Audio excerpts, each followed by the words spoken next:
আদর্শটা কি, বাংলাদেশপন্থী। সুতরাং যেটা আজকে আমাদের মাহবুব সাহেব বললেন, এটা হলো রাজনৈতিক একটা রেটরিক। কারণ দেখতে হবে আমাদের দলের আইডিওলজিটা কি। না কেন বাংলাদেশে তাইওয়ানের খুলে আব্বাসি খুলে আমাদের সাথে সম্পর্কটা নামা যায় না। সেটা তো এইটা তো এইটাকে আপনি একদিকে যেমন আমরা বলি যে সবার সাথে সম্পর্ক, কারোর সাথে বৈরিত না, কিন্তু এইটাও আমাদের ম্যানেজ করতে হবে যে কোনটা আমরা লাভবান হই। এবং ভারতের সাথে বৈরিতার নীতি তো নাই আসলে, আমাদের নাই। আজকে দেখেন ভারতের সাথে এত কিছুর পরও আপনি বলেন, আমাদের দেখে আমরা বেনাপোল যান, কি অবস্থা, শতে শতে ট্রাক অপেক্ষা করছে বা ঢুকছে যাচ্ছে। অর্থাৎ আমাদের একটা যতই উপরের দিকে আপনি যতই নেগেটিভ বলেন না কেন, নেতিবাচক আমরা বলি না কেন, ইন্টারনাল একটা রিলেশন কিন্তু সবসময় আছে। আচ্ছা আচ্ছা, প্রতিনিয়ত কিন্তু আমাদের লোকজন ট্রিটমেন্ট থেকে বলেন, নানা বলেন ভারত যাচ্ছে, ভারত হলো, এবং এই যে প্রায় বলে প্রায় 8 লক্ষ ভারতীয় বাংলাদেশে কাজ করে এখন স্টিল। তো সুতরাং সম্পর্ক তো একটা আছেই, কিন্তু এখন দেখতে হবে সেইটা আমাদের টোটাল পলিসি মেকিংকে কতটুকু প্রভাবিত করে। এটা হচ্ছে ইম্পর্টেন্ট ব্যাপার। আমি আমার সার্বভৌমত্ব, আমার মর্যাদা, আমার ভাবমূর্তি রক্ষা করে আমি সেই সম্পর্কটা করব কিনা। যেমন শেখ হাসিনার আমলে যে কথাটা হয়েছিল, যে সেখানে নিজেই যদি প্রধানমন্ত্রী বলে ভারতকে যা দিয়েছি জীবনে ভুলতে পারবেন, কি দিয়েছে সেটা আমরা কি হয়েছে যে আমাদের স্বাধীনতা সার্বভৌমত্বকে ওনারা প্রশ্নের মুখে দাঁড় করিয়েছে, আমাদের মর্যাদাকে প্রশ্নের মুখে দাঁড় করিয়েছে। কিন্তু আপনাকে দেখতে হবে এই গভর্নমেন্ট যেটা জনাব তারেক রহমানের নেতৃত্বে যে গভর্নমেন্ট, এইটা আমাদের সেই মর্যাদা, ডিগনিটি, স্বাধীনতা, সার্বভৌমত্ব এইটাকে কোনোভাবে প্রশ্নবিদ্ধ করে কিনা, ইট ইজ দ্য ইম্পর্টেন্ট ব্যাপার। যার জন্য এটা যে করবে না এইটারে প্রমাণিত তারেক রহমান প্রথম রাষ্ট্রীয় সফর। সুতরাং জামাতকে আমি অনুরোধ করব যে নার্ভাস হওয়ার কোনো কারণ নাই। কারণ বিএনপি কোনোদিনও, বিএনপি যখনই ক্ষমতা আসছে, বিএনপি হয়তো ষড়যন্ত্রের কারণে ক্ষমতাচ্যুত হয়েছে, কিন্তু দেশকে বিক্রি করে, দেশের স্বার্থ বিক্রি করে কারো কাছে কিন্তু আত্মসমর্পণ কখনো বিএনপি করে না। আরেকটা কুইক প্রশ্ন আপনাকে একটু করতে চাই, সেটা হচ্ছে এই সফরে প্রায় 17টার মতো যে সমঝোতা স্মারক হয়েছে, যদি আপনার সওয়াল হচ্ছে বলছে নগদ তো কিছু পাওয়া যায়নি, বাট এগেইন সমঝোতা স্মারকও কিন্তু একটা চুক্তির দিকে এগিয়ে যাওয়ার একটা ইন্ডিকেশন।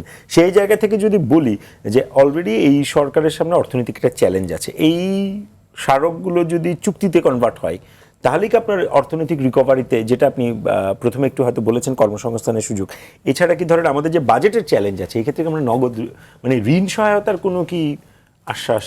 আসলে আপনি যদি এগুলি আমি একটু কথা বলি এখানে, কিন্তু একটা আমি মনে করি এখানে যতটুকু আমি বাজেট বুঝি, যেমন আমাদের 9,38,00,000 টাকা, 38,000 কোটি টাকার বাজেট, কিন্তু আপনি দেখবেন বেলা শেষে কি হয়।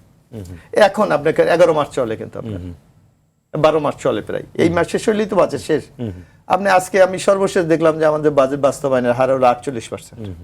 অত টাকা আসলে বাস্তবায়ন হয় না, খরচ হয় না। হ্যাঁ, সুতরাং আপনি যে ঘাটতি বাজেট যেটা বলে, দেখা যাচ্ছে ওই ঘাটতি বাজেট আমাদের আর লাগে না। সুতরাং এই ফাঁকিটা কিন্তু আপনাকে একটু বুঝতে হবে, কারণ আমাদের প্রশাসন বলেন, আমাদের যারা ওই জায়গায় থাকবেন নাকি আসলে চেষ্টা করছি, তো আমরা তো চেষ্টা করছি। আবার আপনি তো প্রবৃদ্ধিরও প্রমিস করেন, আপনি যখন এই সরকার যখন প্রবৃদ্ধির প্রমিস করেন, টাকা যদি আপনি খরচ না করেন, আপনি না এটা সরকার তো চায়, যেমন না যে ফাঁকির কোনো ব্যাপার না, এইটা হলো এটা বাস্তবায়ন করে, উনি অতীতের অভিজ্ঞতাগুলো মনে বলছেন, এইটা বাস্তবায়ন করে, আমাদের আমলাতন্ত্র করে। আপনি আর আমি তো করতে পারবো না, ইচ্ছা করলেও পারবো না, এটা তো আমাদের একটা প্রশাসনের মাধ্যমে এটা হয়। আপনি দেখেন যে আমাদের বাংলাদেশে অনেক ডিপার্টমেন্ট আমাদের, আপনি ধরেন কাজ পুরো ধর্মে চললো, এখন একটা প্রজেক্ট বাস্তবায়ন করতে সময় লাগে 3 বছর, 4 বছর, 5 বছর, তাহলে এইটা তো আমরা টোটাল আমার যে বাজেট থেকে তো আমার কমে যাবে। যদি এই বছর আমি 50% কাজ করি, তাহলে তো আমার 100% টাকা লাগছে না, এটা তো আমার ফেরত যাচ্ছে না। পিছনেরটা আবার আপনাকে রিকভারি করতে হবে না, ওখানে আপনার ব্যয় হবে না পিছনে কি, এটা তো এখন আমরা সেক্ষেত্রে আমি যেটা জানতে চেয়েছিলাম যে এই চুক্তিগুলো যদি বাস্তবায়িত হয় তাহলে অর্থনীতিতে একটা অবশ্যই একটা গতি আসবে, কারণ সেটাও তো নিশ্চয়ই ওনার টার্গেট ছিল। অবশ্যই আপনি এখন দেখেন যদি মোংলাতে আপনার একটা ইপিজেট হয়, তো সেখানে কাজ করবে লোকাল শ্রমিক, আর এইটা যখনই আপনার রুলিং হবে অর্থনৈতিকভাবে, আপনি এখানে প্রোডাকশন করবেন, সেখানে মজুরি কেউ পাবে, এখানে এটা বাইরে বিক্রি হবে, এটা একটা অর্থনীতির একটা গতিশীলতা আছে এটার এক। তারপর আপনি দেখবেন আর আমাদের এখানে যে বিনিয়োগগুলো হচ্ছে, আপনি যেখানে যেখানে দেখেন শিল্পায়ন হয়েছে, সেখানে কিন্তু ওই এলাকার চেহারাটা পরিবর্তন হয়ে গেছে, মানুষের কর্মসংস্থান। আর এটা তো সাইকেলিক অর্ডার, না আমি একটা ঘটনা বলি, আমি আমার কুয়াকাটা কিন্তু কোনো শিল্প কারখানা নাই, কিন্তু এই আপনারা যারা পর্যটক হিসেবে ঘুরতে যান, আপনারা গেলে ওখানে কি করেন, আমার পরিবহনটা ব্যবহার করেন, আমার ওখানে খাদ্যটা খান, আমার ওখানে হোটেলে থাকেন, অর্থাৎ একটা অর্থনৈতিক মোবিলাইজেশন কিন্তু হয়। এইটাই কিন্তু অর্থনীতিকে চাঙ্গা করে। এই জিনিসগুলি যদি আমরা ইনশিওর করতে পারি, তাহলে আমার মনে হয় অর্থনীতির ক্ষেত্রে একটা ইতিবাচক পরিবর্তন আমাদের দেশে